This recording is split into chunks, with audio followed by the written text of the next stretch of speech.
Hello friends, YouTube channel invest range में आपका स्वागत है। स्टार्ट करने से पहले हम वॉरेन बफेट का एक कोट देखेंगे, be fearful when other are greedy and to be greedy when other are fearful. हम आपके सामने एक स्टॉक का डिटेल एनालिसिस लेके आए हैं और उस कंपनी का नाम आयनेक्स लेज़र लिमिटेड है। इस एनालिसिस को हम 4 पार्ट में डिवाइड कर रहे हैं। फर्स्ट पार्ट है कि OTT वर्सेस सिनेमा हॉल और सिनेमा हॉल का फ्यूचर क्या होने वाला है। देन सेकेंड पार्ट में हम आयनेक्स लेज़र लिमिटेड के बारे में जानेंगे। In third part we'll see the past numbers and key financial ratios and try to analyze their growth. In fourth हम कंपनी के वैल्यूएशंस को देखेंगे और हमारा बाइंग प्राइस क्या होना चाहिए और हमें कितने टाइम के लिए होल्ड करना चाहिए और हम क्या रिटर्न एक्सपेक्ट कर सकते हैं। So friends, let get started. Cinema has history of more than 100 years and in this time they have seen number of challenges and overcame all of them. जैसे कि वर्ल्ड वॉर्स इन 90s TV जब घर घर पे common हो गया, then also people started discussing कि जब घर पे सिनेमा देख सकते हैं तो हॉल कौन जाएगा, बट ऐसा कुछ नहीं हुआ। Same discussion was carried when VCR, CD, internet and OTT platform आया, but still cinema is standing strong. और प्रेजेंटली ये डिस्कशन चल रहा है कि OTT platform cinema going experience को रिप्लेस कर सकता है।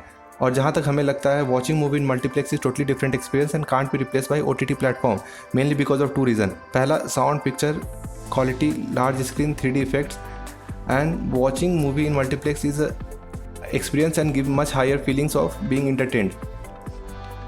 So हमें लगता है फ्यूचर में कुछ small budget movie content based OTT platform पे रिलीज हो सकते हैं, but majority of producer and star अपने मूवीज़ को मल्टीप्लेक्स में रिलीज़ करना चाहेंगे। इंडिया का एंटरटेनमेंट इंडस्ट्री बहुत बड़ा है और यहाँ पे OTT प्लेटफॉर्म और मल्टीप्लेक्स साथ में एग्जिस्ट कर सकते हैं। No doubt about that. In present situation 1-2 quarter of low cash flow will hardly make any change in the business in longer horizon for the cinema.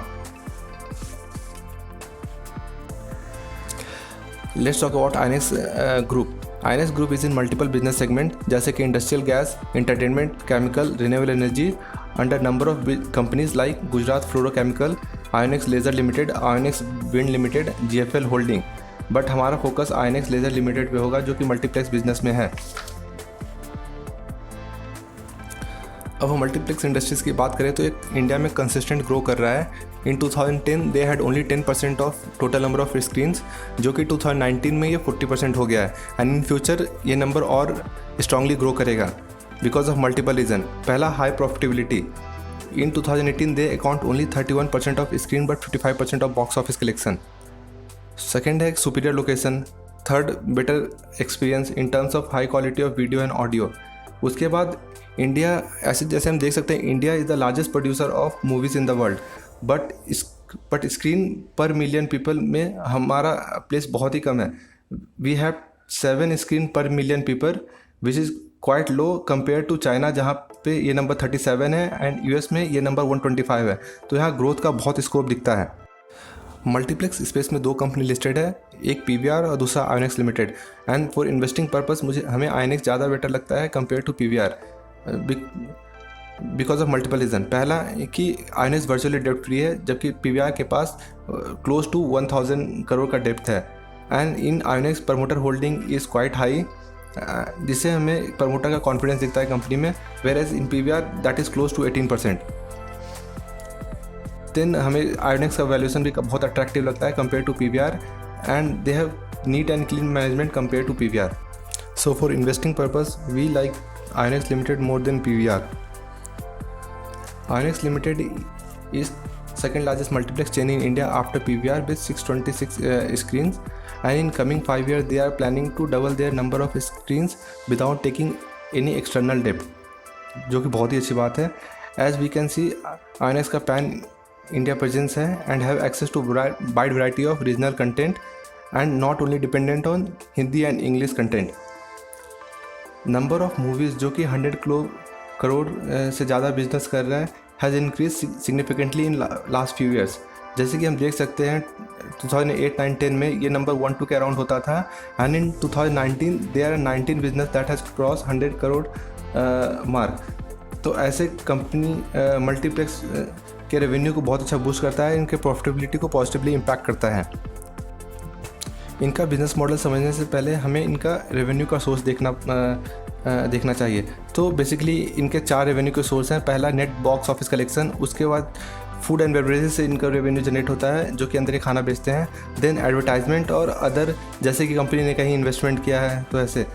और एंड एक्सपेंडिचर की बात करें तो मल्टीप्लेक्स बनाने में उनको जो एक्सपेंस लगता है उसके अलावा एक फ़िक्स कॉस्ट मल्टीप्लेक्स को बेयर करना पड़ता है, even if multiplex is operational और नॉट, जैसे कि rent, employ salary, camera power and fuel and other cost.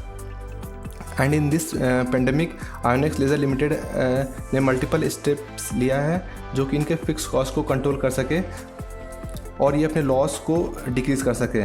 जैसे कि they have evoked force majeure clause, जिसके अंदर इन्हें they don't have to pay any rent जब तक ये ऑपरेशनल नहीं है। फिर they are reducing their work force, deferring maintenance and capex also. They have more than 2000 crore in hand and that is very helpful in this time. Let us look into number, जिससे हमें company का financial health और operational efficiency का idea मिलेगा। Eight current price आयोनिक्स limited का market cap 200 crore के around होता है एंड बुक वैल्यू 66 रुपीज़ का है। They have healthy ROC and ROE number of 23% and 70% respectively. ROCE return on capital employed basically company के efficiency के बारे में बताता है and any number greater than 20 is considered good. Revenue की बात करें तो ये कंसिस्टेंट ग्रो कर रहा है with healthy number of 17% CAGR और ये ग्रोथ सब सेगमेंट में हो रहा है। जैसे कि आप देख सकते हैं लास्ट फ्यू ईयर्स में सब सेगमेंट में रेवेन्यू डबल और मोर देन डबल हो गया है। EBITDA की बात करें तो ये भी बहुत हेल्दी ग्रो कर रहा है विथ 26% CAGR। देन प्रॉफिट की बात करें तो ये 2015 में 20 करोड़ था जो कि 2019 में बढ़कर मोर देन 6 टाइम हो गया है and that number is 133 crore. That is very strong growth. अब हम देखते हैं कुछ important operational ratios. Return on capital employed का नंबर कंसिस्टेंट ग्रो कर रहा है and then return on equity का नंबर भी ग्रो कर रहा है। ऑपरेटिंग प्रॉफिट मार्जिन भी 2015 में 12% से ग्रो करके 2019 में 19% हो गया है and that's very good sign. Net profit margin भी कंसिस्टेंट ग्रो कर रहा है एंड कंपनी वर्चुअली डेप्ट फ्री है with debt to equity ratio 0.08% in 2019. That is big positive for the company in situation like this. अब हम cash flow statement देखते हैं। कैश फ्लो स्टेटमेंट से बेसिकली हमें ये आइडिया लगता है कि and of the year company के हाथ में नेट कितना कैश आता है आफ्टर ऑल द एक्सपेंडिचर। और जैसे कि हम इन आयोनिक्स के केस में देख सकते हैं कि in the end of the year they have a negative cash flow और very less cash flow. Basically इसका रीज़न ये है कि आयोनिक्स अभी भी कंटिन्यूसली एक्सपैंड कर रहा है और ये हर साल close to 60 to 80 screens add कर रहा है बिना कोई एक्सटर्नल डेप्ट लिए हुए। बट हम देख सकते हैं कि cash from operating activity consistent grow कर रहा है और that's a good thing for this company. Share holding pattern की बात करें तो प्रमोटर के पास 52% शेयर है and that's so confidence of promoter in this company. Mutual fund के पास भी 22% से ज़्यादा स्टेक है। फॉरेन इन्वेस्टर के पास भी मोर देन 9% शेयर है और कंपनी का 0% शेयर प्लेस है and that's a good thing. Now हम इस कंपनी के कुछ नेगेटिव साइड्स को देखेंगे। फर्स्ट, ये जो कोरोना वायरस का सिचुएशन आया है वो मल्टीप्लेक्स इंडस्ट्री के लिए बहुत ही नेगेटिव है। सेकेंडली, अगर इन फ्यूचर अगर कोर्ट का ऑर्डर या गवर्नमेंट का ऐसा कुछ ऑर्डर आया कि customer can take their foods with themself, तो इनके रेवेन्यू को ये नेगेटिवली इम्पैक्ट कर सकता है। थर्ड, जो आयोनिक्स विंड कंपनी है, इसी ग्रुप का कंपनी है, वो लॉस मेकिंग कंपनी है। फंडामेंटली वो इंटायरली डिफरेंट कंपनी है और इससे आयोनिक्स लेज़र लिमिटेड का रेवेन्यू का कोई फ़र्क नहीं पड़ेगा, but still we want people to know that. And fourth, the challenges they are facing now from online piracy and OTT platform. अब हम इसके वैल्यूएशन पे बात करते हैं। Ignoring this year end 2020 onwards, we can expect sales of 250 crores with net profit margin of 10%. Total profit accounts to 250 crores and taking median range of P of 2025, we can see market cap close to 5000 crore, जो कि अभी से 2.5 times ज़्यादा है। The same we can expect in the growth of stock price. So हमारा take ये है कि इन कमिंग 2 to 3 ईयर्स हम स्टॉक प्राइस को यहाँ से 2 से 3 टाइम बढ़ते हुए देख सकते हैं, but only condition is that we have to hold this stock for at least 2 to 3 years. Thank you. अगर आपको वीडियो अच्छा लगा तो please like and subscribe and share with your friends.